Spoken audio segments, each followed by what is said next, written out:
கர்த்தருடைய நாமத்துக்கு மகிமை உண்டாகட்டும். ஒரு வசனத்தை வாசிக்கிறேன். ரோமர் 8வது அதிகாரம் 28வது வசனம். அன்றியும் அவருடைய தீர்மானத்தின்படி அழைக்கப்பட்டவர்களாய் தேவனிடத்தில் அன்பு கூறுகிறவர்களுக்கு சகலமும் நன்மைக்கு ஏதுவாக நடக்கிறது என்று அறிந்திருக்கிறோம். கர்த்தருடைய பிள்ளைகளுக்கு நடக்கிற ஒவ்வொரு காரியமும் நன்மைக்கு ஏதுவான காரியம்தான். ஒருவேளை அது பார்க்கறதுக்கு ஒருவேளை தீமையான காரியம் மாதிரி தெரியலாம், ஆனா அது என்றைக்குமே நன்மையான ஈவுகளை தான் கொடுக்கும். ஒரு டெஸ்டிமனி உங்களோட ஷேர் பண்ணிக்க விரும்புகிறேன். எனக்கு தெரிஞ்ச ஒரு நல்ல ஒரு ஜெபிக்கிற சிஸ்டர் ஒருத்திங்க ரொம்ப வருஷமா தன்னுடைய வீடை ஒயிட் வாஷ் பண்ணணும், பெயிண்ட் பண்ணணும் அப்படின்னு சொல்லி ஜெபித்து கொண்டே இருந்தாங்க.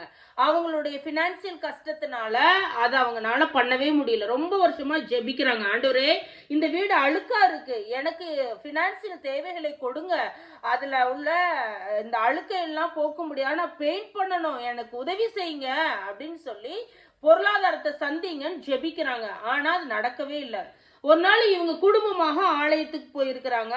ஆலயத்திலிருந்து திரும்பி வருகிற சமயத்துல அந்த வீடு தீப்பிடித்து எரிந்து கொண்டிருப்பதை பார்க்கிறாங்க. கனடா தேசத்துல அநேக வீடுகள் மரத்தினாலதான் செய்யப்படும். அப்ப ஈஸியா தீப்பிடித்து கொள்ளும். பிளக் பாயிண்ட்ல ஏற்பட்டிருக்கிற ஒரு நெருப்பு கசிவுனால அது தீப்பிடிச்சிருச்சு. இப்படி இதை பார்த்தோன்னே அவங்களுக்கு மனசு ரொம்ப துக்கமாயிடுச்சு. ஆண்டவரே எனக்கு நீங்க வீடை பெயிண்ட் பண்ணி கொடுங்க நான் ஜெபித்தேன், ஆனா நீங்க வீட்டை தீப்பிடிக்க விட்டுட்டீங்களே ஆண்டவரேன்னு சொல்லி ரொம்ப மனசு கஷ்டமா இருந்துச்சு. அப்ப இன்சூரன்ஸ் கிளைம் பண்ண ஆரம்பிச்சிருக்காங்க. இன்சூரன்ஸ் டிபார்ட்மெண்ட்ல இருந்து வேல்யூ பண்ணியிருக்காங்க.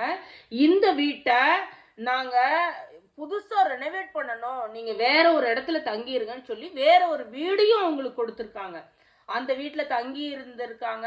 ஒரு வருஷத்துக்குள்ள அந்த வீட்டையே முழுவதும் ரெனோவேட் பண்ணிட்டு புதுசா பெயிண்ட் பண்ணி புது வீடு மாதிரி அவங்க கருத்தெல்லாம் பெற்றுக்கொண்டாங்க. பாருங்க, அவங்க அதுக்காக ஒரு காசு கூட செலவு செய்யவே இல்லை. அவங்களுடைய ஜெபத்தை கர்த்தர் கேட்டார்.